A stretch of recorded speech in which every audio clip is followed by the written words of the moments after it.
अस्सलामुअलैकुम। Good morning ਸੋਹਣਿਓ, good morning. ਬਈ ਸਾਡਾ ਹੁਲੀਆ ਦੇਖ ਕੇ ਤੁਸੀਂ ਆ ਨਾ ਸਮਝਿਓ ਅਸੀਂ ਕਿਸੇ ਪਿਕਨਿਕ ਤੇ ਜਾ ਰਹੇ ਹਾਂ। ਤੇ ਤੁਸੀਂ ਕਿਸੇ ਗਲਤ ਫਹਿਮੀ 'ਚ, ਸ਼ਦੀਦ ਗਲਤ ਫਹਿਮੀ 'ਚ ਮੁਬਤਲਾ ਨਾ ਹੋ ਜਾਈਓ। ਅਸੀਂ ਅੱਜ ਕਰਨ ਲੱਗੇ ਹਾਂ ਗ੍ਰਾਸ ਕਟਿੰਗ। ਕੱਲ ਮੇਰਾ ਹੈਡ ਮਿਲਿਆ ਨਹੀਂ ਸੀ ਤੇ ਅਸੀਂ ਬਈ ਉਸ ਤੋਂ ਬਗੈਰ ਹੀ ਕੀਤਾ। ਤੇ ਖਾਸਾ ਸੇਕ ਪੈ ਗਿਆ ਤੇ ਚਸ਼ਮਾ ਵੀ ਮੈਨੂੰ ਪਾਣਾ ਯਾਦ ਨਹੀਂ ਰਿਹਾ। ਤੇ ਅੱਜ ਜਿਹੜਾ ਨਾ ਹੈਡ ਵੀ ਬੜੀ ਤਲਾਸ਼ ਤੋਂ ਬਾਅਦ ਮਿਲ ਗਿਆ। ਮੈਂ ਠੱਪ ਕੇ ਨਾ ਦਰਾਜ਼ ਵਿੱਚ ਰੱਖਿਆ ਸੀ, ਮਿਲ ਨਹੀਂ ਰਿਹਾ ਸੀ। ਤੇ ਹੁਣ ਅਸੀਂ ਅੱਜ ਬਾਹਰ ਵਾਲੇ ਪੋਰਸ਼ਨ ਦਾ ਸਾਰਾ ਗ੍ਰਾਸ ਕਟਿੰਗ ਕਰਨ ਲੱਗੇ ਹਾਂ। ਸਾਰਾ ਖਾਸਾ ਬੜਾ ਏਰੀਆ ਵੇ ਜਿਹੜਾ ਅਸੀਂ ਸਾਰਾ ਇਹਨੂੰ ਕਵਰ ਕਰਨਾ ਵੇ, ਇਹਨੂੰ ਕੱਟਣਾ ਵੇ। ਤੇ ਇਸ ਸਾਈਡ ਤੇ ਵੀ ਜਿਹੜਾ ਏਰੀਆ ਵੇ ਤੇ ਅਸੀਂ ਇਹਨੂੰ ਵੀ ਕੱਟਣਾ ਵੇ। ਤੇ ਅਸੀਂ ਪੂਰੇ ਲਵਾਜ਼ਮਾਤ ਦੇ ਨਾਲ ਤਿਆਰੀ ਕਰ ਲਈਏ ਤੇ ਅਸੀਂ ਹੁਣ ਕੀ ਕਹਿੰਦੇ ਨੇ ਗ੍ਰਾਸ ਕਟਿੰਗ ਸਟਾਰਟ ਕਰਨ ਲੱਗੇ ਹਾਂ। ਬਸ ਥੋੜ੍ਹਾ ਜਿਹਾ ਅੰਦਰ ਜਿਹੜਾ ਕਿਚਨ ਵਿੱਚ ਕੰਮ ਹੈ ਨਾ ਉਹਨੂੰ ਅਸੀਂ ਨਿਪਟਾ ਦੇਣੀ ਆ ਮੈਂ ਜ਼ਰਾ ਜਿਹਾ। ਬਸ ਜ਼ਿਆਦਾ ਕੰਮ ਨਹੀਂ ਹੈ ਤੇ ਫਿਰ ਅਸੀਂ ਬਾਹਰ ਨਿਕਲਨੇ ਆ। ਲੋ ਜੀ ਸੋਹਣਿਓ, ਅਸੀਂ ਅੰਦਰ ਆ ਗਏ ਹਾਂ ਤੇ ਅਸੀਂ ਇੱਥੇ ਪਰ ਭਿਓਏ ਨੇ, ਤੁਹਾਨੂੰ ਮੈਂ ਦਿਖਾ ਦੇਣੀ ਆ ਸਫੇਦ ਚਨੇ। ਅੱਛਾ, ਅਸੀਂ ਸਫੇਦ ਚਨੇ ਉਬਾਲਾਂਗੇ ਕਿਉਂਕਿ ਸਾਲਨ ਤੇ ਕੱਲ੍ਹ ਦਾ ਪਿਆ ਚਿਕਨ ਦਾ। ਤੇ ਮੈਂ ਕਿਹਾ ਬਸ ਥੋੜ੍ਹੇ ਜਿਹੇ ਚਨੇ ਬੋਇਲ ਕਰ ਲੈਣੀ ਆ ਤੇ ਦਹੀਂ ਪਾ ਕੇ ਅਸੀਂ ਖਾ ਲਾਂਗੇ। ਤੇ ਨਾਲ ਜਿਹੜਾ ਹੈ ਨਾ ਅਸੀਂ ਥੋੜ੍ਹੇ ਜਿਹੇ ਚਾਵਲ ਮੈਂ ਬੋਇਲ ਕਰਨੇ ਨੇ। ਚਾਵਲ ਵੀ ਭਿਓ ਦਿੱਤੇ ਨੇ। ਕਿਚਨ ਵਗੈਰਾ ਮੈਂ ਤਕਰੀਬਨ ਸਾਫ਼ ਕਰ ਲਿਆ ਵੇ ਤੇ ਇਹ ਚਾਵਲ ਬੋਇਲ ਕਰਾਂਗੀ ਤਾਂ ਮੇਰੇ ਹਸਬੈਂਡ ਨੂੰ ਬਣਾ ਕੇ ਦੇਵਾਂਗੀ ਅੰਡੇ ਵਾਲੇ ਚਾਵਲ। ਤੇ ਅੱਜ ਦਾ ਖਾਣ ਪੀਣ ਦਾ ਬੜਾ ਸਾਦਾ ਜਿਹਾ ਸਿਲਸਿਲਾ ਵੇ ਸਾਡਾ। ਤੇ ਅੱਜ ਅਸੀਂ ਸਾਰੀ ਜਿਹੜੀ ਹੈ ਨਾ ਆਪਣੀ ਸਾਰੀ ਤਵਾਨਾਈਆਂ ਲਾ ਦੇਣੀਆਂ ਨੇ ਕਿ ਬਾਹਰ ਜਿਹੜਾ ਅਸੀਂ ਗ੍ਰਾਸ ਕਟਿੰਗ ਕਰਨੀ ਹੈ ਨਾ ਉਹਦੇ ਵਾਸਤੇ ਇੰਨੀ ਤਿਆਰੀਆਂ ਨੇ। ਤੇ ਵੈਸੇ ਗੋਰੇ ਲੋਕ ਦੇਖ ਲੈਣ ਨਾ ਤਾਂ ਹੈਰਾਨ ਹੋ ਜਾਣ ਕਿ ਇੰਨੀ ਤਿਆਰੀ ਦੇ ਨਾਲ ਉਹ ਲੋਕ ਤੇ ਜਾਂਦੇ ਨੇ ਪਿਕਨਿਕ ਕਰਨ ਵਾਸਤੇ ਤੇ ਅਸੀਂ ਕਰ ਰਹੇ ਹਾਂ ਗ੍ਰਾਸ ਕਟਿੰਗ। ਗ੍ਰਾਸ ਕਟਿੰਗ ਕਾਫੀ ਇੱਥੋਂ ਸਾਰਾ ਹੋ ਗਿਆ ਵੇ। ਇਹ ਪੋਰਸ਼ਨ ਵੀ ਜਿਹੜਾ ਅੱਧਾ ਕਰ ਲਿਆ ਵੇ, ਹਲੇ ਅੱਧਾ ਬਾਕੀ ਹੈ। ਮਸ਼ੀਨ ਉਹ ਪਈ ਹੈ, ਮੇਰਾ ਸਾਹ ਬੁਰੇ ਤਰੀਕੇ ਨਾਲ ਫੁੱਲ ਗਿਆ ਤੇ ਐਸਾ ਸਾਹ ਚੜ ਗਿਆ ਤੇ ਮੈਂ ਕਿਹਾ 2 ਮਿੰਟ ਮੈਂ ਰੈਸਟ ਕਰਾਂ, ਨਾਲੇ ਪੀਵਾਂ ਪਾਣੀ। ਤੇ ਜਿਹੜਾ ਸਾਫ਼ ਹੋਇਆ ਵੇ ਨਾ ਇੰਨਾ ਚੰਗਾ ਪਿਆ ਲੱਗਦਾ। ਤੁਸੀਂ ਦੇਖੋ ਕਿ ਬਿਲਕੁਲ ਜਿਹੜੀ ਕਟਿੰਗ ਹੋਈ ਹੈ ਔਰ ਜਿਹੜਾ ਬੜਿਆ ਹੋਇਆ ਸੀ ਬਿਲਕੁਲ ਵਾਜ਼ੇ ਫਰਕ ਹੈ। ਅਲਹਮਦੁਲਿਲਾ ਅਲਹਮਦੁਲਿਲਾ, ਕੰਮ ਮੁੱਕ ਗਿਆ ਵੇ। ਸਾਰੀ ਗ੍ਰਾਸ ਕਟਿੰਗ ਸਾਡੀ ਹੋ ਗਈ ਹੈ ਤੇ ਅੱਜ ਬਈ ਬੜੀ ਅਨੋਖੀ ਜਿਹੀ ਖੁਸ਼ੀ ਮਿਲ ਰਹੀ ਹੈ ਕਿ ਜਦੋਂ ਬੰਦਾ ਖੁਦ ਆਪਣੇ ਹੱਥਾਂ ਨਾਲ ਸਾਰੇ ਕੰਮ ਕਰਦਾ ਹੋਵੇ ਨਾ ਤੇ ਫਿਰ ਬੜੀ ਇੱਕ ਉਹਨੂੰ ਖੁਸ਼ੀ ਮਿਲਦੀ ਹੈ ਕਿ ਸਾਰੇ ਕੰਮ ਨਿਪਟ ਗਏ ਨੇ। ਤੇ ਅੱਲਾ ਦਾ ਸ਼ੁਕਰ ਹੈ, ਅੱਲਾ ਪਾਕ ਦਾ ਲੱਖ ਲੱਖ ਵਾਰੀ ਅਹਿਸਾਨ ਹੈ ਕਿ ਉਹਨੇ ਇੰਨੀ ਹਿੰਮਤ ਦਿੱਤੀ ਕਿ ਅਸੀਂ ਆਪਣੇ ਸਾਰੇ ਕੰਮ ਨਿਪਟਾਏ। ਤੇ ਅੱਲਾ ਪਾਕ ਜੇ ਹਿੰਮਤ ਨਾ ਦੇਵੇ ਤੇ ਅਸੀਂ ਆਪਣਾ ਇਸ ਚੀਜ਼ ਕਾਦਰ ਨੇ ਕਿ ਇੱਕ ਆਪਣੀ ਉਂਗਲ ਵੀ ਹਿਲਾ ਸਕੀ ਆਪਣੀ ਜਗ੍ਹਾ ਤੋਂ। ਤੇ ਅਲਹਮਦੁਲਿਲਾ ਜੀ, ਉਹਦਾ ਬਹੁਤ ਬਹੁਤ ਉਸ ਰੱਬ ਦਾ ਲੱਖ ਵਾਰੀ ਸ਼ੁਕਰ ਹੈ। ਤਾਂ ਪਹਿਲੇ ਮੈਂ ਤੁਹਾਨੂੰ ਜ਼ਰਾ ਜਿਹਾ ਇੱਕ ਚੀਜ਼ ਸੁਣਾ ਦੇਣੀ ਆ, ਉਸ ਤੋਂ ਬਾਅਦ ਫਿਰ ਅਸੀਂ ਚੱਲਦੇ ਹਾਂ ਗੱਪਸ਼ਪ ਦੀ ਤਰਫ। ਅੱਜ ਅਸੀਂ ਗੱਪਸ਼ਪ ਕਰਨੀ ਹੈ ਬਈ। जिंदगी से लम्हे चुरा कर बटवे में रखता रहा, फुर्सत से खर्चूंगा बस यही सोचता रहा, उधड़ती रही जेब करता रहा तुरपाई, फिसलती रही खुशियाँ करता रहा कमाई, एक दिन फुर्सत जो पाई तो सोचा खुद को आज रुझाऊं मैं, बरसों से जो जोड़े थे वो लम्हे खर्च कर आऊं मैं, खोला जो बटवा तो ना लम्हे थे जाने कहाँ बीत गए, मैंने तो खर्चे ना थे जाने कैसे बीत गए, फुर्सत मिली तो सोचा खुद ही से मिल आऊं मैं, आईने में देखा जो पहचान ही ना पाऊं मैं, ध्यान से देखा तो बालों पे चांदनी का रंग चढ़ा था, तो मुझ जैसा जाने कौन खड़ा था। ओए होए होए, भी बड़ी ज़बरदस्त है कि जाने मुझ जैसा आईने विच कौन खड़ा सी मेरे वर्गा कि जड़ा नज़र आया कि इस तरह फुर्सत मिलती नहीं। जिंदगी दे लम्हे हत्थां विचों फिसलते जाते ने ते बस वही फिर की कहते ने चल चलाओ दा वक्त इसी तरह ही आ जाता वे। तो चलो जी, असी हुण तुहाडे कॉमेंट की तरफ जल्दी ना आ जाने आ क्योंकि बहुत दिन होए ने सानू गपशप कीते हुए, आपस च असी गलबात कीते बड़े दिन, मिठियां मिठियां गल्लां कीते बड़े दिन हो गए ने। तो लो बई कॉमेंट दे विच मिठी आ गया जे बई शमा चौधरी का कॉमेंट है। उन्होंने लिखा है कि मीठी लस्सी तो मुझे भी बहुत पसंद है ते हसीना आलम चिकन हांडी बहुत मज़े की लग रही है। ईमान नाल शमा बड़ी मज़े की बनी सी, मजाक नहीं कर रही हाँ कि तुसी कहो कि मैंने भुख भी बड़ी लगी सी, कल खासा काम किया तो फिर मैं रोटी बनाई और बह के खाधी, नाल लसन की चटनी सी, ओए होए होए बई रज के रोटी खाधी, बहुत मज़े की बनी सी। तुसीं कभी ज़रूर ट्राई करियो कि बहुत सादी जी हांडी है, कि बहुत ये मुश्किल भी नहीं है, बड़ा ईजी इहनूं बनाना। तो मिठी लस्सी की तुसीं तारीफ की भी, मिठी लस्सी तो मैनू नमकीन भी पसंद है, मिठी भी। तो मिठी लस्सी तो वाकई क्या कहना है कि ਉਹਦਾ अपना एक टेस्ट है, लेकिन वाकई बड़ी चंगी लगती है। बहुत शुक्रिया शमा कि तुसीं अपनी याद जी शेयर की। मिठी लस्सी के वाले ना मैं ग्रास कटिंग की है, मेरे साह च गया वे, तो मैनू थोड़ा जहा मसला होएगा, तो खांसी मेरी बर्दाश्त करनी पेगी, थोड़ा सा आप लोगों को नागवार गुजरेगा, लेकिन कोई गल नहीं। तुसीं मेरे इन्ने चंगे, मेरी फैमिली के सारे यूट्यूब फैमिली के सारे दोस्त हो, किधर गुजर कर देंगे हो मेरी छोटिया छोटिया गलतियां, तो तुसीं पासिंग मार्क्स वैसे ही दे देंगे हो। तो के बेगम आए ने मैदान च, के बेगम ने भी 4 दिल इस तरह भेज देते, लो ये दिल आपका हुआ। तो बहुत शुक्रिया कौसर तुहाडा कि तुसीं की कहते ने 4 दिल सानू भेजे, इकट्ठे 4 दिल आ गए जे बई। तो नाहिद महमूद कहते ने वाह क्या कहने, क्या खाना बना है, बहुत खूब माशाल्लाह, अकेले इतने काम मुश्किल है। तो वाकई भी थोड़ी जी मुश्किल होती है, वैसे तो खैर मैं थोड़ा थोड़ा करके कर लैनी हाँ, अलहमदुलिल्लाह। मैं अगे भी शुक्र अदा किया ना जिवें रब दा कि थोड़ा थोड़ा करके मैं कर लैनी हाँ, सारा काम मैं खुद ही करनी हाँ। लेकिन है कि यह एक्सट्रा मेरे ते वबाले जा ना पिया वे, महीना डेढ़ हो गया वे कि मेरे ते उस्ताद टूट पड़ी है अंपर कि बई वो मेरे हसबैंड करते सन, मैं तुहानूं दस्सिया कि उन्होंनी अजकल तबीयत नासाज है, इस वजह के नाल मैनूं करना पै रहा है। तो अल्लाह करो ठीक हो जाएंगे ना, तो फिर वो दोबारा तो सिलसिला शुरू हो जाएगा। तो इस तो कहते हैं मैनू करना पैंदा, क्योंकि ना करो तो फिर वो झाड़ झंकार हो जाएगा, इन्ना भैड़ा लगेगा, तो फिर करना तो पैंदा वे। तो कोई गल नहीं भी, अपना घर है, अगर असीं अपने घर नूं आप नहीं साफ करांगे तो कौन साफ करेगा। तो मिसाल देंदे हुंदे सन कि जानवर भी जिथे बैठता है ना, पूछल दे नाल जगह पहले साफ करदा वे तो फिर बैठदा वे। तो इस तरह असी तो इंसान हाँ, अशरफुल मखलूकात अल्लाह ने सानू बनाया वे। और सब तो वड्डी गल है वे कि अपने घर के काम करन च कोई शर्मिंदगी नहीं, फख्र होना चाहिए, फख्र या पेशकश। लेकिन है कि कोई शर्मिंदगी नहीं होनी चाहिए कि अपने काम कर रहे हैं, असीं अपने घर नूं ठीक कर रहे हैं और अपने करना काम करना कभी भी मुश्किल नहीं है। सिर्फ एवे कि बस सेहत तंदुरुस्ती अल्लाह को मंगनी चाहिए कि अल्लाह पाक सानू सेहत अता कर दे, ताकि असीं सारे काम अपने हत्थां नाल करिए। तो भी बहुत शुक्रिया नाहिद तुहाडा कि तुसीं कमेंट किया, ते तुसीं मेरे नाल इजहार हमदर्दी भी किया कि इन्ना मुश्किल काम बाजी नूं करने पै रहे ने। तो चलो जी ठीक है, बहुत शुक्रिया।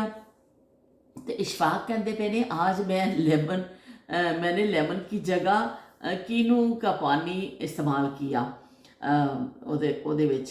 अच्छा जी वो कहते हैं कि भी अज मैं पूरा दिन उत्ते जमीनों ते गुजारिया वे, तो सारा दिन मैं उत्थे रहा वा। इशफाक ने मैनू बहुत शुक्रिया इशफाक कि तुसी मैनू शेयर की अपनी कि तुसी अज बाग गए होए सो, तो बाग दे मैनू वही मंजर आ गया कि किन्नू पक्के पक्के असी देखे सन, तो असी भी उत्थे जूस कढ़ के पीता सी। तो उन्होंने कहा कि अज किन्नू का इस्तेमाल किया वे। तो तस्वीरां भी इशफाक ने मैनू भेजियां, राती मैं देखा किन्नू के बाग च खड़े ने, तो बई बड़ा ज़बरदस्त। तो बहुत शुक्रिया इशफाक, मज़ेदार लग्या होएगा क्योंकि असी जो इशफाक रावल गए जनवरी में, फिर असी उत्थे बाग में ही बह के किन्नू ताज़े तोड़े, उन्होंने रस कढ़िया और पीता, ओए होए ज़बरदस्त। इन्ना फ्रैश जूस जिंदगी च नहीं कभी पीता जड़ा उत्थे पीता सी असी, कि इतों बूटे तो तोड़िया तो इतने नाल ही तुसी उहदा जूस कढ़िया तो पी लिया। तो बड़ा ज़बरदस्त मज़ा सी कि असी दोबारा फिर बाग गए, ये बहुत मज़ा आया सी। तो बहुत शुक्रिया इशफाक कि तुसी अल्लाह पाक तुहाडे बाग नूं बहुत हरा भरा करे, तुहाडी मेहनत नूं जिहड़ा ना मिले, ਉਹਦਾ सिला मिले कि तुसी बड़ी मेहनत करदे हो, बाग नूं पानी लाना करना बहुत मुश्किल काम ने सारे, पर अल्लाह पाक तुहानूं हिम्मतां देवे। तो नसीमा डार लिखते हैं lovely vlog, gardening is hard work but is so relaxing. ओ हो लस्सी बहुत मज़े की ड्रिंक है। तो उन्होंने कहा भी थोड़ा मुश्किल तो लगता वे, बड़ा रिलैक्सिंग होंदा वे कि तुसी जो करते हो ना, बड़ा तुसी वाकई मैं हुण अज यकीन मनो कि हुण मैं जो बैठ जाना है ना जाके, फिर मेरे इत्थों भी दर्द होनी है, मैं कहना हाय मर गई, मेरे इत्थों भी दर्द निकल आना इत्थे, क्योंकि जोर लगता ना बाजुआं दा मशीन चला, तो मेरे इस बाजू च भी फिर दर्द शुरू हो जाना। मैं हुण एहतियातन गोली खा लाँगी। ਤੇ ਪੈਰਾਂ 'ਚ ਵੀ ਥੋੜ੍ਹਾ ਜਿਹਾ ਹੋ ਗਿਆ, ਲੇਕਿਨ ਬੜਾ ਮਜ਼ਾ ਵੀ ਬੜਾ ਆਉਂਦਾ ਕਿ ਜਦੋਂ ਕਲੀਨ ਤੁਸੀਂ ਦੇਖਦੇ ਹੋ ਨਾ, ਇੱਕ ਅਜੀਬ ਖੁਸ਼ੀ ਤੁਹਾਨੂੰ ਮਿਲਦੀ ਹੈ ਬਈ, ਅਨੋਖੀਆਂ ਖੁਸ਼ੀਆਂ ਮਿਲਦੀਆਂ ਨੇ। ਬਹੁਤ ਸ਼ੁਕਰੀਆ ਨਸੀਮਾ ਡਾਰ ਤੁਹਾਡਾ, ਤੇ ਉਹਨਾਂ ਨੂੰ ਵੀ ਲੱਸੀ ਬਹੁਤ ਪਸੰਦ ਹੈ। ਨਸੀਮਾ ਨੇ ਕਿਹਾ ਵੀ ਲੱਸੀ ਤੇ ਵਧੀਆ ਵਧੀਆ ਜੀ ਲੱਸੀ। ਤੇ ਮੈਂ ਨਹਾ ਕੇ ਆਈ ਹਾਂ, ਮੇਰੇ ਵਾਲ ਮੇਰੇ ਸਾਰੇ ਗਿੱਲੇ ਨੇ, ਫਟਾਫਟ ਮੈਂ ਜਲਦੀ ਨਾਲ ਹਲੇ ਨੀਚੇ ਪੋਚੀ ਲਾਣੀ ਆਪਣੇ ਫਰਸ਼ ਤੇ, ਕਿਉਂਕਿ ਕਟਿੰਗ ਕਰ ਰਹੇ ਸਾਂ ਨਾ ਅਸੀਂ। ਤੇ ਫਿਰ ਪੈ ਅੰਦਰ ਆਉਂਦੇ ਜਾਂਦੇ ਪਾਣੀ ਪੀਣ ਆਏ, ਕੁਛ ਥੋੜ੍ਹਾ ਬਹੁਤ ਗਰਾਸ ਅੰਦਰ ਆ ਜਾਂਦਾ। ਇਸ ਤੋਂ ਮੈਂ ਕਿਹਾ ਸੀ ਕਿ ਮੈਂ ਫਿਰ ਪੋਚੀ ਵਾਲਾ ਕੰਮ ਬਿਲਕੁਲ ਅਖੀਰ 'ਚ ਕਰਨਾ ਵੀ, ਤਾਂ ਕਿ ਫਿਰ ਇੱਕ ਦਫਾ ਸਾਫ਼ ਹੋ ਜਾਏਗਾ, ਤੇ ਹਾਲੇ ਮੇਰੀ ਪੋਚੀ ਵਾਲਾ ਕੰਮ ਰਹਿੰਦਾ ਵੇ। अच्छा, तो शबीर हुसैन लिखते हैं अस्सलाम वालेकुम। वालेकुम अस्सलाम। यूके विच भी रेज तेज़ होंदियां ने, इसलिए 11 बजे तो 3 बजे तक अगर धुप होवे तो बहुत तेज़ होंदी है। तो हांडी सोहनी बनाई है, तुसी जिंदे वास्ते रहो, रब रखा। बहुत शुक्रिया शबीर हुसैन साहब कि तुसी आके कमेंट भी किया, तो तुसी साडी हांडी नूं भी पसंद कर लिया, ਤੇ ਤੁਸੀਂ ਕੀ ਕਹਿੰਦੇ ਨੇ ਉਹਦਾ ਵੀ ਦੱਸ ਦਿੱਤਾ। ਵਾਕਈ ਯੂਕੇ ਵਿੱਚ ਬਹੁਤ ਤੇਜ਼, ਇੰਨਾ ਜ਼ਿਆਦਾ ਤੇਜ਼ ਰੇਜ਼ ਹੁੰਦੀਆਂ ਨੇ ਕਿ ਮੈਂ ਅੱਜ ਯਕੀਨ ਮੰਨੋ ਕਿ ਟੋਪਾ ਵੀ ਪਾਇਆ ਸੀ, ਉੱਤੋਂ ਚਸ਼ਮਾ ਪਾਇਆ ਸੀ, ਉਸ ਤੋਂ ਬਾਵਜੂਦ ਜਦੋਂ ਮੈਂ ਅੰਦਰ ਆਈ ਹਾਂ, ਇਹ ਪੂਰੀ ਮੇਰੀ ਸਕਿਨ ਫਲੂਸੜੇ ਉੱਡ ਗਏ ਨੇ ਇੱਧਰੋਂ। ਤੇ ਉਹ ਬਹੁਤ ਜ਼ਿਆਦਾ ਤੇਜ਼ ਇੱਥੇ ਹੁੰਦੀਆਂ ਨੇ, ਬਹੁਤ ਤੇਜ਼ ਇੱਥੇ ਜਿਹੜਾ ਹੁੰਦਾ ਵੇ ਰਫ। ਸਾਡਾ ਜਦੋਂ ਜਿਹਨਾਂ ਦਿਨਾਂ 'ਚ ਧੁੱਪ ਹੁੰਦੀ ਹੈ, ਸਕੂਲ ਜਾਂਦਾ ਆਉਂਦਾ, ਇਹਦੇ ਵਿੱਚ ਉਹਦੀ ਸਕਿਨ ਜਿਹੜੀ ਇੰਨੀ ਹੋ ਜਾਂਦੀ, ਬਰਨ ਹੋ ਜਾਂਦੀ ਹੈ, ਤੇ ਉਹ ਬੜਾ ਇੱਥੇ ਤੇਜ਼ ਰੇਜ਼ ਹੁੰਦੀਆਂ ਨੇ। ਇਹ ਤੇ ਹੈ ਵੀ ਕਿ ਧੁੱਪ ਇੰਨੀ ਖਾਲਸ ਤੁਹਾਨੂੰ ਮਿਲਦੀ ਹੈ ਨਾ, ਗੱਲ ਹੀ ਛੱਡ ਦਿਓ, ਸਿੱਧੀ ਡਾਇਰੈਕਟ ਆ ਕੇ ਤੁਹਾਨੂੰ ਵੱਜਦੀ ਹੈ ਨਾ ਤੁਹਾਨੂੰ, ਤੇ ਫਿਰ ਸਾਰੇ ਤੁਹਾਡੇ ਨਾ ਸੇਕ ਸੂਕ ਸਾਨੂੰ ਸੇਕ ਵੀ ਲਾ ਦਿੰਦੀ ਹੈ, ਤੇ ਨਾਲ ਤੁਹਾਡੇ ਜਿਹੜੇ ਨਾ ਸਾਰੇ ਫੱਟੇ ਛੱਟੇ ਵੀ ਚੁੱਕ ਦਿੰਦੀ ਹੈ ਤੁਹਾਡੇ।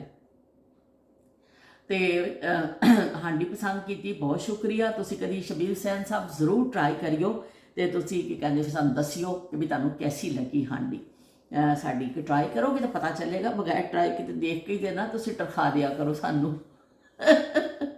ਤੇ ਉਸਮਾਂ ਲਿਖਦੇ ਨੇ कंधा आगे करें आपके काम पर आपको शाबाशी की थपकी देनी है। लो बई, मैं उस्मा ਤੁਹਾਡੇ ਵੱਲੋਂ ਦੇ ਦਿੱਤੀ ਆ ਆਪਣੇ ਆਪ ਨੂੰ ਥਪਕੀ। ਤੇ ਉਹ ਕਹਿੰਦੇ ਨੇ ਕੁਝ ਲੋਕ ਵਿਚਾਰੇ ਜੂਨ ਜੁਲਾਈ ਕੀ ਗਰਮੀ में भी ਪੱਠਿਆਂ ਤੇ ਕੰਮ ਕਰਦੇ ਨੇ। ਵਾਕਈ ਵੀ ਪੱਠਿਆਂ ਤੇ ਜਿੱਥੇ ਇੱਟਾਂ ਬਣਦੀਆਂ ਨੇ ਇੰਨੀ ਗਰਮੀ ਹੁੰਦੀ ਹੈ, ਮੈਂ ਦੇਖਿਆ ਹੋਇਆ ਵੇ। ਪੱਠਾ ਹੁੰਦਾ, ਫਿਰ ਉਹ ਚੁੱਕਦੇ ਨੇ, ਕੱਚੀਆਂ ਇੱਟਾਂ ਪਹਿਲੇ ਬਣਦੀਆਂ ਨੇ, ਫਿਰ ਉਹ ਇੱਟਾਂ ਨੂੰ ਪੱਠੇ 'ਚ ਪਾਇਆ ਜਾਂਦਾ ਵੇ। ਬਹੁਤ ਮੁਸ਼ਕਿਲ ਕੰਮ ਹੈ। ਦੁਨੀਆ 'ਚ ਕੋਈ ਵੀ ਕੰਮ ਆਸਾਨ ਨਹੀਂ ਹੈ। ਅਗਰ ਤੁਸੀਂ ਕਹਿ ਦਿਓ ਕੋਈ ਵੀ ਕੰਮ ਆਸਾਨ ਨਹੀਂ ਹੈ, ਤੇ ਇਹ ਹਰ ਕੰਮ ਹੀ ਮੁਸ਼ਕਲ ਹੈ। ਤੇ ਇਸ ਤੋਂ ਇਹ ਕਹਿਣਾ ਚਾਹੀਦਾ ਕਿ ਹਰ ਇਨਸਾਨ ਦੀ ਨਾ ਇੱਕੋ ਜਿਹੀ ਕਦਰ ਹੋਣੀ ਚਾਹੀਦੀ। ਹਰ ਇਨਸਾਨ ਨੂੰ ਇੱਕੋ ਜਿਹੀ ਇੱਜ਼ਤ ਦੇਵੋ, ਇੱਕੋ ਜਿਹੀ ਕਦਰ ਕਰੋ।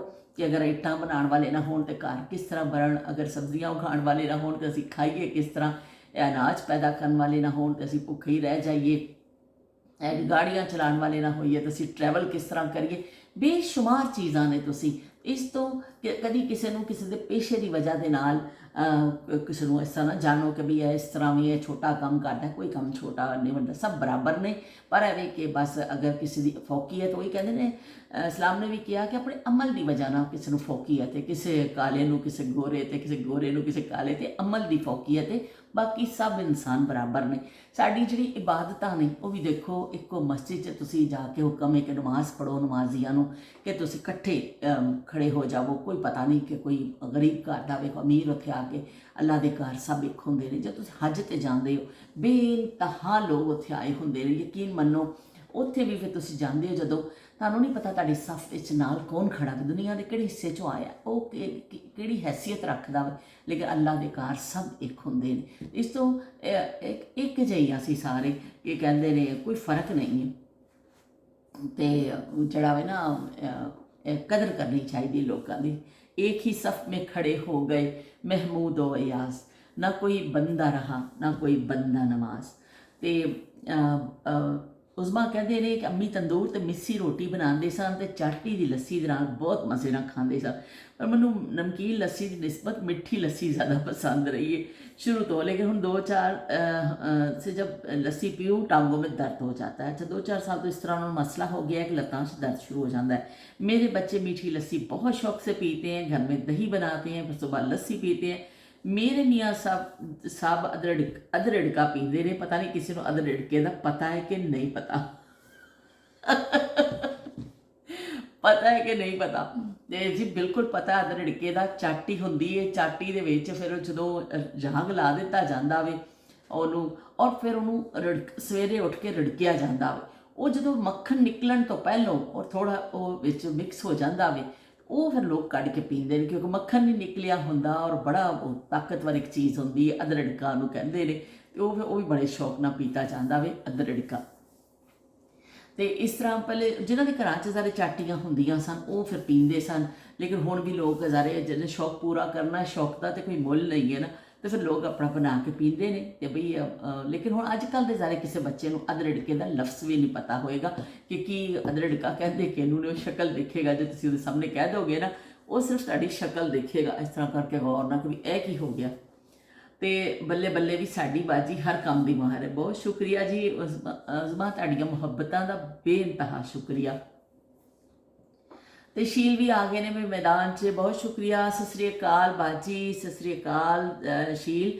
ਅਤੇ ਉਹਨਾਂ ਨੇ ਸ਼ੀਲ ਨੇ ਸਾਨੂੰ ਸਾਰੀ YouTube ਫੈਮਿਲੀ ਨੂੰ, ਸਾਡੇ ਸਾਰੇ ਦੋਸਤਾਂ ਨੂੰ, ਸਾਰਿਆਂ ਨੂੰ ਈਦ ਮਿਲਾਦੁਨ ਨਬੀ ਦੀ ਮੁਬਾਰਕਬਾਦ ਦਿੱਤੀ ਹੈ ਕਿ ਸਾਰੇ ਜਿਹੜੇ ਤੁਹਾਡੇ ਵਿਹੜੇ 'ਚ ਆਉਂਦੇ ਨੇ, YouTube ਵਿਹੜੇ ਵਾਲੇ ਸਾਰੇ ਜਿਹੜੇ ਨਾ ਉਹਨਾਂ ਨੂੰ ਈਦ ਮਿਲਾਦੁਨ ਨਬੀ ਦੀ ਮੁਬਾਰਕਬਾਦ ਮੈਂ ਕਹਿੰਦੀ ਹਾਂ। ਸ਼ੀਲ ਨੇ ਬਹੁਤ ਸ਼ੁਕਰੀਆ ਸ਼ੀਲ ਕਿ ਤੁਸੀਂ ਸਾਨੂੰ ਈਦ ਮਿਲਾਦੁਨ ਨਬੀ ਦੀ ਮੁਬਾਰਕਬਾਦ ਦਿੱਤੀ। ਬਹੁਤ ਬਹੁਤ ਸ਼ੁਕਰੀਆ, ਬਹੁਤ ਸ਼ੁਕਰੀਆ ਤੁਹਾਡੀ ਮੁਹੱਬਤਾਂ ਦਾ। ਅਤੇ ਕੀ ਕਹਿੰਦੇ ਨੇ ਸ਼ੀਲ ਨੇ ਅੱਗੋਂ ਲਿਖਿਆ ਵੇ ਕਿ ਉਹਨਾਂ ਨੇ ਕਿਹਾ ਕਿ ਸਬਜ਼ੀ ਅਤੇ ਪਹਿਲੇ ਜਿਹੜੇ ਪਹਿਲੀਆਂ ਚੀਜ਼ਾਂ ਹੁੰਦੀਆਂ ਸਨ ਉਹਨਾਂ ਦੇ ਆਪਣੇ ਹੀ ਅੰਦਾਜ਼ ਹੁੰਦੇ ਸਨ ਕਿ ਹਰ ਚੀਜ਼ ਦੇ ਇੱਕ ਆਪਣੇ, ਅਤੇ ਵੇਲੇ ਦੇ ਨਾਲ ਹੀ ਸਬਜ਼ੀਆਂ ਮਿਲਦੀਆਂ ਹੁੰਦੀਆਂ ਸਨ, ਜਿਹੜੀਆਂ ਚੀਜ਼ਾਂ ਫਰੂਟ ਉਹ ਵੇਲੇ ਦੇ ਨਾਲ ਹੀ ਮਿਲਦੇ ਹੁੰਦੇ ਸਨ। ਕਿ ਇਸ ਤਰ੍ਹਾਂ ਵਾਕਈ ਅੱਜ ਦੀ ਤਰ੍ਹਾਂ ਨਹੀਂ ਸੀ ਕਿ ਅੱਜ ਜਿਵੇਂ ਚੀਜ਼ਾਂ ਮਿਲ ਜਾਂਦੀਆਂ ਨੇ ਅਤੇ ਅਸੀਂ ਖਾ ਲੈਂਦੇ ਹਾਂ, ਉਹ ਟਾਈਮ ਨਾ ਮਿਲਦਾ ਹੁੰਦਾ ਸੀ। ਅਤੇ ਉਹਨਾਂ ਨੇ ਕਿਹਾ ਕਿ ਸਾਡੀ ਅੰਮੀ ਵੀ ਦੱਸਦੇ ਨੇ, ਜੇ ਤੁਸੀਂ ਦੱਸਿਆ ਕਿ ਅੰਬ ਖਾਂਦੇ ਸਨ, ਬਹਿ ਕੇ ਚੂਪਦੇ ਸਨ, ਅਤੇ ਅੰਮੀ ਕਹਿੰਦੇ ਸਨ ਇਸ ਅੰਬ ਖਾਣ ਦਾ ਅਤੇ ਖਰਬੂਜ਼ੇ ਖਾਣ ਦਾ ਵੀ ਮੁਕਾਬਲਾ ਚੱਲਦਾ ਹੁੰਦਾ ਸੀ। ਅਤੇ ਖਰਬੂਜ਼ੇ ਖਾਣ ਦਾ ਅਤੇ ਅੰਬ ਖਾਣ ਦਾ ਬੜਾ ਮੁਕਾਬਲਾ, ਸਾਰੇ ਕਜ਼ਨ ਬਹਿ ਕੇ ਖਾਂਦੇ ਹੁੰਦੇ ਸਨ ਅਤੇ ਮੁਕਾਬਲਾ ਹੁੰਦਾ ਸੀ। ਅਤੇ ਵਾਕਈ ਇਹ ਤਾਂ ਗੱਲ ਸਹੀ ਹੈ ਕਿ ਮੁਕਾਬਲੇ 'ਤੇ ਬਹਿ ਕੇ ਖਾਧੇ ਜਾਂਦੇ ਸੀ। ਅੰਬ ਖਾਣ ਦਾ ਮਜ਼ਾ ਉਦੋਂ ਹੀ ਆਉਂਦਾ, ਇੱਧਰੋਂ ਤੁਹਾਡਾ ਮੂੰਹ ਲਿਬੜਿਆ ਹੋਵੇ, ਇੱਧਰੋਂ ਮੂੰਹ ਲਿਬੜਿਆ ਹੋਵੇ, ਐਸਾ ਮਾਰ ਮਾਰ ਕੇ ਖਾਂਦੇ ਸਰ। ਫਰੈਸ਼ ਜੂਸ ਉਦੋਂ ਕਦੀ ਕਿਸੇ ਨੇ ਸੁਣਿਆ ਵੀ ਨਹੀਂ ਸੀ ਕਿ ਮੈਂਗੋ ਜੂਸ ਜਾਂ ਇਸ ਤਰ੍ਹਾਂ ਦੀਆਂ ਚੀਜ਼ਾਂ। ਉਦੋਂ ਤਾਂ ਆਈ ਸੀ ਕਿ ਬਸ ਅੰਬ ਨੂੰ ਪੋਲਾ ਪੋਲਾ ਕਰੋ, ਪਹਿਲੇ ਉਹਨੂੰ ਹੱਥ ਨਾਲ ਦਬਾ ਲਵੋ, ਸਾਰੇ ਅੰਬ ਨੂੰ ਚੰਗੀ ਤਰ੍ਹਾਂ ਦਬਾਓ, ਫਿਰ ਉਹਦਾ ਉੱਪਰੋਂ ਜਿਹੜਾ ਨਾ ਦੰਦ ਦੇ ਨਾਲ ਤੋੜ ਲਈਦੀ ਸੀ ਇੰਨੀ ਇੱਕ ਜਗ੍ਹਾ, ਅਤੇ ਬਸ ਫਿਰ ਨਾਲ ਐਸਾ ਸਭ ਪੀਂਦੇ ਜਾਓ। ਹੋਏ ਫਰੈਸ਼ ਜੂਸ ਤੁਸੀਂ ਪੀਂਦੇ ਸੋ, ਅੰਬ ਚੁੱਪਣ ਦਾ ਬੜਾ ਹੀ ਮਜ਼ਾ। ਵੀ ਹੁਣ ਅੰਬ ਆ ਗਏ ਨੇ ਇਸ ਟਾਈਪ ਦੇ ਕਿ ਕੱਟ ਕੇ ਕਤਲੀਆਂ ਕਰਕੇ ਖਾਂਦੇ ਹਾਂ, ਜਾਂ ਫਿਰ ਐਵੇਂ ਕਿ ਹੁਣ ਤਾਂ ਉਹ ਕਤਲੀਆਂ ਵੀ ਛੱਡੋ, ਲੋਕ ਕਾਂਟਿਆਂ ਨਾਲ ਖਾਂਦੇ ਨੇ। ਇੰਨੇ ਅੰਬ ਵੀ ਖਾਣ ਦੇ ਵੀ ਤਰੀਕੇ ਬਦਲ ਗਏ ਨੇ, ਉਹ ਕਾਂਟੇ ਨਾਲ ਇੱਕ ਨਜ਼ਾਕਤ ਦੇ ਨਾਲ ਚੁੱਕ ਕੇ ਪਾਉਂਦੇ ਨੇ। ਉਸ ਜ਼ਮਾਨੇ 'ਚ ਇਸ ਤਰ੍ਹਾਂ ਨਹੀਂ ਸੀ। ਉਸ ਅੰਬ ਖਾਣ ਦਾ ਜਿਹੜਾ ਮਜ਼ਾ ਸੀ ਨਾ, ਕਿ ਉਹ ਚੂਪ ਕੇ ਅੰਬ ਖਾਣਾ ਔਰ ਉਹਨੂੰ ਫਿਰ ਪਹਿਲੇ ਨਰਮ ਕਰਨਾ ਹੱਥਾਂ ਦੇ ਨਾਲ, ਰਸਦਾਰ ਅੰਬ ਹੁੰਦਾ ਸੀ। ਫਰੈਸ਼ ਜੂਸ ਤੁਸੀਂ ਡਾਇਰੈਕਟ ਪੀਂਦੇ ਸਾਂ।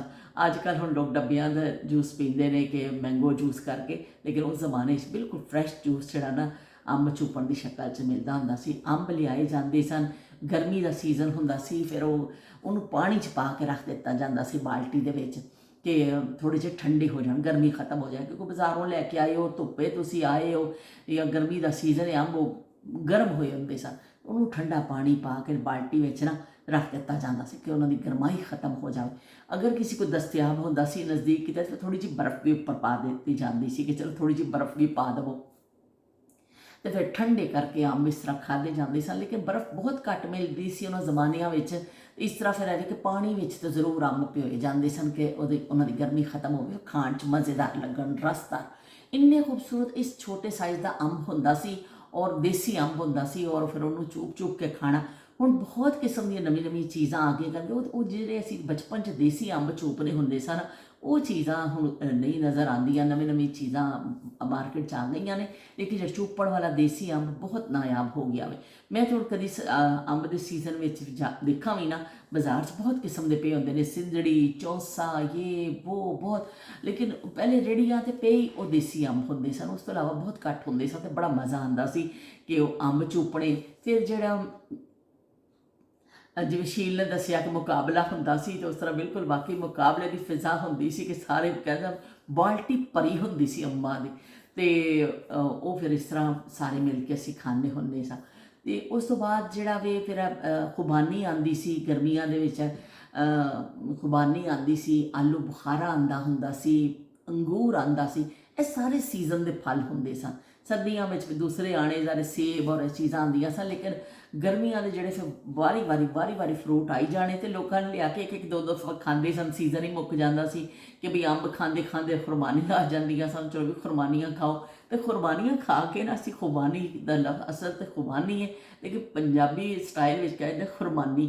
ਤੇ ਖੁਰਮਾਨੀਆਂ ਖਾ ਕੇ ਨਾ ਅਸੀਂ ਉਹ ਫਿਰ ਉਹਨੂੰ ਵੱਟਾ ਲੈ ਕੇ ਨਾ ਉਹਦੇ ਅੰਦਰੋਂ ਉਹਦੇ ਤੋੜਨੇ ਜ਼ਮੀਨ ਵਿੱਚੋਂ ਵੀ ਇੱਕ ਗਿਰੀ ਨਿਕਲਦੀ ਹੁੰਦੀ ਸੀ ਬਦਾਮ ਦੀ ਛੋਟੀ ਜਿਹੀ ਗਿਰੀ, ਉਹ ਵੀ ਅਸੀਂ ਕੱਢ ਕੇ ਖਾਣੇ ਸਾਂ ਫਰੈਸ਼ ਖੁਬਾਨੀ। ਉਹ ਤੋੜ ਕੇ ਉਹਨੂੰ ਜਦੋਂ ਤੇ ਉਹਨਾਂ ਫਿਰ ਤੋੜਨਾ, ਔਰ ਇੰਨਾ ਅੱਛੇ ਦੰਦ ਇੰਨੀ ਅੱਛੀ ਕੰਡੀਸ਼ਨ 'ਚ ਉਸ ਵੇਲੇ ਹੁੰਦੇ ਸਨ ਕਿ ਦੰਦ ਨਹੀਂ ਤੋੜ ਲੀਆਂ ਜਾਂਦੀਆਂ ਸਨ ਜ਼ਿਆਦਾਤਰ। ਉਹ ਗਿਟਕਾਂ ਆਪਣੀ ਗਿਟਕ ਇਕੱਠੀ ਕਰਨੀ, ਫਿਰ ਟੜਿਕ ਕਰਕੇ ਤੋੜਨੀ। ਬਹੁਤ ਕਿਸੇ ਨੂੰ ਹੋਣਾ ਤਾਂ ਉਹਨੇ ਵੱਟਾ ਮਾਰ ਕੇ ਤੋੜ ਲੈਣਾ ਤੇ ਉਹਦੇ ਵਿੱਚੋਂ ਪਰ ਗਿਰੀ ਕੱਢ। ਇਸ ਤਰ੍ਹਾਂ ਕਦੀ ਵੀ ਅਸੀਂ ਖੁਬਾਨੀ ਦਾ ਉਹ ਜਿਹੜੇ ਅੰਦਰੋਂ ਗਿਟਕ ਨਿਕਲਦੀ ਹੈ ਕਦੀ ਵੀ ਸੁੱਟੀ ਸੀ ਕਿ ਉਹਨੂੰ ਹਮੇਸ਼ਾ ਜਿਹੜਾ ਨਾ ਅਸੀਂ ਇਸਤੇਮਾਲ ਕਰਨੇ ਸਾਂ, ਤੋੜ ਕੇ ਖਾ ਕੇ ਫਿਰ ਹੀ ਉਹਨੂੰ ਖਾਲੀ ਕਰਕੇ ਸੁੱਟਦੇ ਸਾਂ। ਉਸ ਤੋਂ ਇਲਾਵਾ ਅਸੀਂ ਐਸੇ ਕੋਈ ਔਰ ਇਸ ਤਰ੍ਹਾਂ ਨਹੀਂ ਕੀਤਾ ਸੀ ਕਿ ਉਹਨੂੰ ਜ਼ਾਇਆ ਕਰੀਏ। ਤੇ ਹੁਣ ਅੱਗੇ ਖੁਬਾਨੀ, ਹੁਣ ਮੈਨੂੰ ਅਰਸਾ ਹੋ ਗਿਆ ਖੁਬਾਨੀ ਖਾਦੇ, ਕਾਫੀ ਸਾਲ ਹੋ ਗਏ ਨੇ, ਕਿਉਂਕਿ ਅਸੀਂ ਜਦੋਂ ਪਾਕਿਸਤਾਨ ਜਾਂਦੇ ਹਾਂ ਸਰਦੀਆਂ ਦਾ ਮੌਸਮ ਹੁੰਦਾ ਤਾਂ ਖੁਬਾਨੀ ਨਹੀਂ। ਪਰ ਇਹ ਕਿ ਵਿੱਚ ਵੀ ਫਿਰ ਜਦੋਂ ਹੈਦਰਾਬਾਦ ਮੈਂ ਜਾਂਦੀ ਸਾਂ ਰਹਿੰਦੀ ਸਾਂ ਤੇ ਉਹ ਖੁਬਾਨੀ ਤੇ ਆਉਂਦੀ ਸੀ, ਲੇਕਿਨ ਫਿਰ ਉਹ ਵੱਟਾ ਮਾਰ ਕੇ ਤੋੜ ਲੈਣਾ ਮੇਰੀ ਹਲੇ ਤੱਕ ਆਦਤ ਬਰਕਰਾਰ ਸੀ ਕਿ ਉਹਨੂੰ ਵੱਟਾ ਮਾਰ ਕੇ ਖੁਬਾਨੀ ਦੀ ਗਿਟਕਾਂ ਨੂੰ ਅਸੀਂ ਜ਼ਰੂਰ ਤੋੜਨੇ ਸਾਂ। ਇਸ ਤਰ੍ਹਾਂ ਜਦੋਂ ਅੰਬ ਦੀਆਂ ਗਿਟਕਾਂ ਹੁੰਦੀਆਂ ਸਨ, ਮੈਂ ਤੁਹਾਨੂੰ ਦੱਸਾਂ ਸ਼ਾਇਦ ਕਿਸੇ ਨੇ ਕੀਤਾ ਹੋਵੇ, ਮੈਨੂੰ ਨਹੀਂ ਪਤਾ, ਅਸੀਂ ਇਸ ਤਰ੍ਹਾਂ ਕਰਦੇ ਹੁੰਦੇ ਸਾਂ ਕਿ ਅੰਬ ਖਾ ਲਿਆ, ਉਹਦੀ ਗਿਟਕ ਜਿਹੜੀ ਅੰਦਰੋਂ ਨਿਕਲਦੀ ਸੀ ਨਾ, ਉਹਨੂੰ ਫੁੱਫੋ ਰੋਟੀਆਂ ਪਕਾਉਂਦੇ ਹੁੰਦੇ ਸਨ ਚੁੱਲ੍ਹੇ ਵਿੱਚ ਲੱਕੜਾਂ ਦੀ ਅੱਗ ਦੇ ਉੱਤੇ। ਅਸੀਂ ਫਿਰ ਉਹ ਗਿਟਕਾਂ ਵਿੱਚ ਸੁੱਟ ਦੇਣੀਆਂ ਬਲ ਦੀ ਅੱਗ ਵਿੱਚ। ਉਹ ਗਿਟਕਾਂ ਫਿਰ ਨਾਲ ਰੋਟੀ ਪੱਕਦੀ ਜਾਣੀ, ਗਿਟਕਾਂ ਅੰਦਰ ਪੱਕ ਫਿਰ ਜਦੋਂ ਰੋਟੀ ਛੋਟੀ ਪੱਕ ਜਾਣੀ, ਅੱਗ ਛੱਗ ਬੰਦ ਹੋ ਜਾਣੀ, ਅਸੀਂ ਉਹ ਡੰਡੀ ਲੈ ਕੇ ਨਾ ਇਸ ਤਰ੍ਹਾਂ ਗਿਟਕਾਂ ਨੂੰ ਬਾਹਰ ਕੱਢ ਲੈਣੀਆਂ। ਉਹ ਜ਼ਰਾ ਜਿਹੀ ਠੰਡੀਆਂ ਹੋਣੀਆਂ, ਫਿਰ ਉਹ ਵੱਟਾ ਮਾਰ ਕੇ ਤੋੜਨਾ। ਅੰਦਰੋਂ ਜਿਹੜੀ ਉਹਦੀ ਇੱਕ ਫਿਗਰੀ ਜਿਹੀ ਹੁੰਦੀ ਸੀ ਨਾ ਜਿਹੜੀ ਉਹ ਅਸੀਂ ਇੰਨੇ ਸ਼ੌਕ ਨਾਲ ਖਾਂਦੇ ਹੁੰਦੇ ਸਾਂ। ਮੇਰੇ ਅੱਲਾ ਪਤਾ ਨਹੀਂ ਅਸੀਂ ਕਿ ਉਹ ਖਾਣੀ ਚਾਹੀਦੀ ਹੈ ਕਿ ਨਹੀਂ ਖਾਣੀ ਚਾਹੀਦੀ। ਹੁਣ ਮੈਂ ਸੋਚ ਰਹੀ ਹਾਂ, ਮੈਨੂੰ ਬੜੀ ਹੈਰਾਨਗੀ ਹੁੰਦੀ ਹੈ ਕਿ ਅਸੀਂ ਉਹ ਗਿਟਕਾਂ ਵੀ ਅੰਬ ਦੇ ਅੰਦਰ ਦੀ ਜਿਹੜੀ ਇੱਕ ਸਖਤ ਹੱਡੀ ਉੱਪਰ ਵਾਲੀ ਹੁੰਦੀ ਹੈ, ਉਹਦੇ ਅੰਦਰ ਇੱਕ ਨਰਮ ਜਿਹਾ ਹੁੰਦਾ। ਕਦੀ ਤੁਹਾਡਾ ਇਤਫਾਕ ਹੋਵੇ ਨਾ ਖੋਲ ਕੇ ਦੇਖਿਓ, ਅੰਦਰੋਂ ਵੀ ਇੱਕ ਗਿਰੀ ਹੁੰਦੀ, ਉਹ ਅਸੀਂ ਅੱਗ 'ਚ ਭੁੰਨ ਕੇ ਖਾਂਦੇ ਹੁੰਦੇ ਸਾਂ। ਇਸ ਖੁਰਮਾਨੀ ਦੀਆਂ ਗਿਟਕਾਂ ਵੀ, ਖੁਰਮਾਨੀ ਦੀਆਂ ਗਿਟਕਾਂ ਵੀ ਖਾਣੀਆਂ ਤੇ ਅੰਬੀਆਂ ਤੋੜ ਕੇ ਖਾਣੀਆਂ ਤੇ ਜਿਹੜਾ ਇਮਲੀ ਖਾਣੀ। ਬਹੁਤ ਇਸ ਚੀਜ਼ਾਂ ਸੀਜ਼ਨ ਦੀ ਜ਼ਿਆਦਾ ਮਿਲਦੀ ਸੀ, ਲੇਕਿਨ ਅਸੀਂ ਛੱਡਨੇ ਕੋਈ ਸ਼ੈ ਵੀ ਨਹੀਂ ਹੁੰਦੇ ਸਾਂ ਕਿ ਹਰ ਸ਼ੈ ਜਿਹੜੀ ਆਉਂਦੀ ਸੀ ਨਾ, ਫਰੂਟ ਇੱਧਰੋਂ ਆਉਂਦਾ ਸੀ ਇੱਧਰ ਖ਼ਤਮ ਹੋ ਜਾਂਦਾ ਸੀ, ਕਿਉਂਕਿ ਲੋਕਾਂ ਕੋਲ ਬਹੁਤ ਸਾਰੀਆਂ ਚੀਜ਼ਾਂ ਤਾਂ ਹੁੰਦੀਆਂ ਹੀ ਨਹੀਂ ਸਨ। ਉਹ ਫਿਰ ਸੀਜ਼ਨ ਦੀ ਆਣੀ ਚੀਜ਼ ਜਿਵੇਂ ਹੱਥ ਧੋ ਕੇ ਬਾਜ਼ਾਰੋਂ ਆਣਾ, ਆ ਜਾਓ ਜੀ ਲੈ ਲਓ। ਤੇ ਹੋਰ ਕੋਈ ਇੱਧਰ ਦੀ ਚੀਜ਼ ਤਾਂ ਇੰਨੀ ਹੁੰਦੀ ਨਹੀਂ ਸੀ। ਬਸ ਬੱਚੇ ਫਿਰ ਫਰੂਟ ਹੀ ਖਾ ਲੈਂਦੇ ਸਨ, ਫਟਾਫਟ ਲਓ ਵੀ ਸਾਰਿਆਂ ਨੂੰ ਅੰਮੀ ਨੇ ਵੰਡ ਕੇ ਦੇ ਦੇਣਾ ਤੇ ਉਹ ਕੀ ਕਹਿੰਦੇ ਨੇ ਸਭ ਨੇ ਆਪਣੇ ਹਿੱਸੇ ਦੀ ਖਾ ਲੈਣੀ। ਲੇਕਿਨ ਇਹ ਬੜਾ ਹੁੰਦਾ ਸੀ ਕਿ ਸਾਰੇ ਮਿਲ ਕੇ ਖਾਂਦੇ ਸਨ। ਕੋਈ ਇਸ ਤਰ੍ਹਾਂ ਨਹੀਂ ਹੁੰਦਾ ਸੀ ਮਤਲਬ ਕਿਸੇ ਦੇ ਘਰੋਂ ਅਗਰ ਥੋੜ੍ਹੀ ਜਿਹੀ ਵੀ ਚੀਜ਼ ਆਈ ਹੈ ਨਾ, ਇੱਕ ਪਲੇਟ ਵਿੱਚ ਜਿਵੇਂ ਕਿਸੇ ਨੇ ਕੋਈ ਖਤਮ ਦਵਾਇਆ, ਕੁਝ ਪਲੇਟ 'ਚ ਵੀ ਚੀਜ਼ ਆਈ ਹੈ, ਉਹ ਜ਼ਮਾਨਾ ਐਸਾ ਸੀ ਕਿ ਸਭ ਹਿੱਸੇ ਦੇ ਨਾਲ ਖਾਂਦੇ ਸਨ। ਇਸ ਤਰ੍ਹਾਂ ਨਹੀਂ ਹੁੰਦਾ ਸੀ ਕਿ ਤੁਸੀਂ ਇੱਕ ਬੰਦੇ ਨੇ ਖਾ ਲਈ ਹੋ ਤੇ ਦੂਸਰੇ ਨੂੰ ਪੁੱਛਿਆ ਹੀ ਨਹੀਂ ਹੈ। ਉਹ ਸਾਰਿਆਂ ਨੂੰ ਅੰਮੀ ਨੇ ਹਿੱਸਾ ਕਰਕੇ ਦੇਣਾ ਕਿ ਲਓ ਵੀ ਸਾਰੇ ਤੁਸੀਂ ਲੈ ਲਓ। ਉਹ ਸਾਰੇ ਥੋੜ੍ਹੀ ਚੀਜ਼ ਆਉਂਦੀ ਸੀ ਪਰ ਹਿੱਸੇ ਨਾਲ ਦਿੱਤੀ ਜਾਂਦੀ ਸੀ, ਔਰ ਉਸ ਹਿੱਸੇ ਦੇ ਹੀ ਲੋਕ ਬੜੇ ਖੁਸ਼ ਹੋ ਜਾਂਦੇ ਸਨ ਕਿ ਸਾਨੂੰ ਸ਼ੈ ਖਾਣ ਨੂੰ ਤੇ ਮਿਲ ਗਈ ਹੈ ਨਾ। ਉਹ ਹਿੱਸੇ 'ਤੇ ਵੀ ਬੜਾ ਮਜ਼ਾ ਆਉਂਦਾ ਹੁੰਦਾ ਸੀ। ਤੇ ਹੁਣ ਕੀ ਕਹਿੰਦੇ ਨੇ, ਉਹ ਜ਼ਮਾਨੇ ਹੀ ਨਹੀਂ ਰਹੇ ਹੁਣ। ਨਾ ਬਹੁਤ ਜ਼ਿਆਦਾ ਕਿਸੇ ਦੇ ਘਰਾਂ ਤੋਂ ਇਸ ਤਰ੍ਹਾਂ ਚੀਜ਼ਾਂ ਆਉਂਦੀਆਂ ਨੇ, ਨਾ ਕਦੇ ਹੁਣ ਅੰਬ ਦੀਆਂ ਗਿਟਕਾਂ ਅਸੀਂ ਖਾਧੀਆਂ ਨੇ ਭੁੰਨ ਕੇ, ਤੇ ਨਾ ਅਸੀਂ ਕਦੇ ਖੁਰਮਾਨੀ ਦੀਆਂ ਗਿਟਕਾਂ ਜੜੀਆਂ ਨੇ ਤੋੜ ਕੇ ਦੰਦਾਂ ਤੋਂ ਅਸੀਂ ਕਦੀ ਹੁਣ ਖਾਧੀਆਂ ਨੇ। ਉਹ ਜ਼ਮਾਨੇ ਨਾਯਾਬ ਹੋ ਗਏ। ਬੂਟੇ 'ਤੇ ਅੰਬੀਆਂ ਲੱਗਣੀਆਂ ਤੇ ਤੋੜ ਕੇ ਖਾਣੀਆਂ, ਤੇ ਉਹ ਫਿਰ ਇੰਨਾ ਮਜ਼ਾ ਆਉਂਦਾ ਸੀ। ਇੰਨੀਆਂ ਅੰਬੀਆਂ ਅਸੀਂ ਖਾਣੀਆਂ ਤੇ ਉਹਨੂੰ ਛਿਲਕਾ ਲਾਣਾ, ਫਿਰ ਉੱਤੇ ਲਾਲ ਮਿਰਚਾਂ ਤੇ ਨਮਕ ਪਾ ਕੇ, ਓਏ ਹੋਏ ਹੋਏ। ਮੈਂ ਤੇ ਮੇਰੀ ਕਜ਼ਨ ਹੈ ਜਿਹੜੀ ਖਾਲਦਾ, ਔਰ ਅਸੀਂ ਬੜੇ ਖਾਂਦੇ ਨੇ। ਖਾਲਦਾ ਅਗਰ ਕਦੀ ਦੇਖੇ ਨਾ ਮੇਰਾ ਵਲੌਗ, ਮੈਨੂੰ ਮੇਰਾ ਖਿਆਲ ਨਹੀਂ ਦੇਖਦੀ ਹੈ, ਅਗਰ ਕਦੀ ਦੇਖੇ ਤਾਂ ਉਹਨੂੰ ਯਾਦ ਆ ਜਾਏਗਾ ਵਕਤ ਕਿ ਕਿਸ ਤਰ੍ਹਾਂ ਅੰਬੀ ਅਸੀਂ ਤੋੜਨੇ ਹੁੰਦੇ ਸਾਂ। ਅਬ ਸਾਡੇ ਘਰ ਹੀ ਬੂਟਾ ਲੱਗਿਆ ਸੀ ਅੰਬ ਦਾ, ਤੇ ਅੰਮੀ ਨੇ ਸਾਡੇ ਤਾਂ ਬੜੀ ਨਜ਼ਰ ਰੱਖੀ ਹੁੰਦੀ ਸੀ ਕਿ ਅੰਬੀਆਂ ਨਾ ਖਾਣ, ਇਹਨਾਂ ਦੇ ਗਲੇ ਨਾ ਖਰਾਬ ਹੋ ਜਾਣ।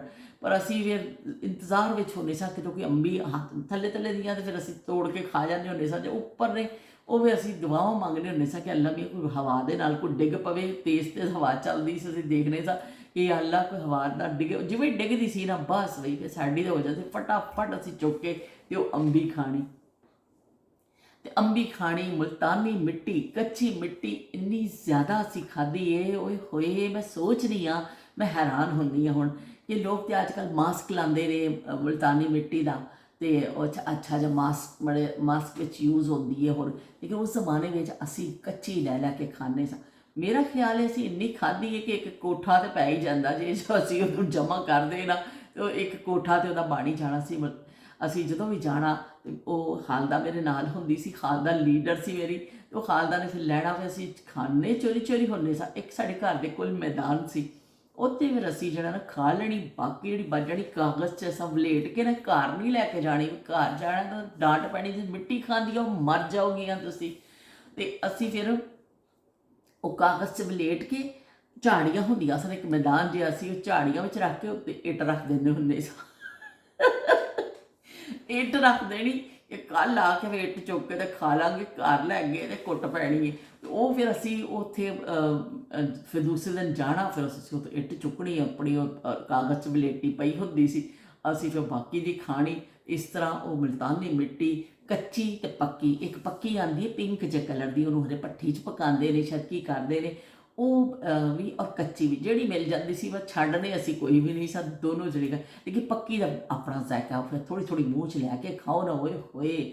ਲੇਕਿਨ ਉਹ ਕੈਸੇ ਜ਼ਮਾਨੇ ਸਨ ਕਿ ਅਸੀਂ ਇੰਨੀ ਮਿੱਟੀ ਖਾਧੀ, ਮੈਨੂੰ ਤਾਂ ਖੁਦ ਯਕੀਨ ਨਹੀਂ ਆਉਂਦਾ ਆਪਣੇ ਆਪ 'ਤੇ ਕਿ ਇਹ ਕੀ ਕਰਦੇ ਰਹੇ ਅਸੀਂ। ਲੇਕਿਨ ਉਹ ਜ਼ਮਾਨਾ ਐਸਾ ਸੀ ਕਿ ਲੱਕੜ ਹਜ਼ਮ ਪੱਥਰ ਹਜ਼ਮ, ਕੋਈ ਕੀ ਕਹਿੰਦੇ ਨੇ ਇੱਕ ਤਾਂ ਉਹ ਨਹੀਂ ਹੁੰਦਾ ਸੀ ਕਿ ਬਿਮਾਰ ਹੋ ਜਾਵਾਂਗੇ, ਕੁਛ ਕੋਈ ਫਿਕਰ ਹੀ ਨਹੀਂ ਹੁੰਦੀ ਸੀ। ਅੱਜ ਥੋੜ੍ਹੀ ਜਿਹੀ ਚੀਜ਼ ਖਾਂਦੇ ਹਾਂ ਤਾਂ ਫਿਕਰ ਹੋ ਜਾਂਦੀ, ਹਾਏ ਬਿਮਾਰ, ਗਲਾ ਨਾ ਖਰਾਬ ਹੋ ਜਾਏ, ਹਾਏ ਐ ਨਾ ਹੋ ਜਾਏ, ਹਾਏ ਦਰਦ ਨਾ ਹੋ ਜਾਏ। ਅਤੇ ਉਸ ਜ਼ਮਾਨੇ 'ਚ ਕਿਸ ਤਰ੍ਹਾਂ ਅਸੀਂ ਕਰਦੇ ਹੁੰਦੇ ਸਾਂ, ਉਹ ਜ਼ਮਾਨੇ ਨਾਯਾਬ ਹੋ ਗਏ। ਚਲੋ ਜੀ ਹੁਣ ਮੈਂ ਆਪਣੀ ਗੱਲ ਖ਼ਤਮ ਕਰਨੀ ਹੈ, ਖਾਸੇ ਲੰਬਾ ਮੇਰਾ ਖਿਤਾਬ ਹੋ ਜਾਂਦਾ ਵੇ, ਪਤਾ ਨਹੀਂ ਕਿੰਨਾ ਹੋ ਗਿਆ ਵੇ। ਤੇ ਫਿਰ ਅਸੀਂ ਮਿਲਾਂਗੇ ਇਨਸ਼ਾਅੱਲਾ ਇੱਕ ਨਵੀਂ ਗੱਲ ਦੇ ਨਾਲ, ਨਵੀਂ ਯਾਦ ਦੇ ਨਾਲ।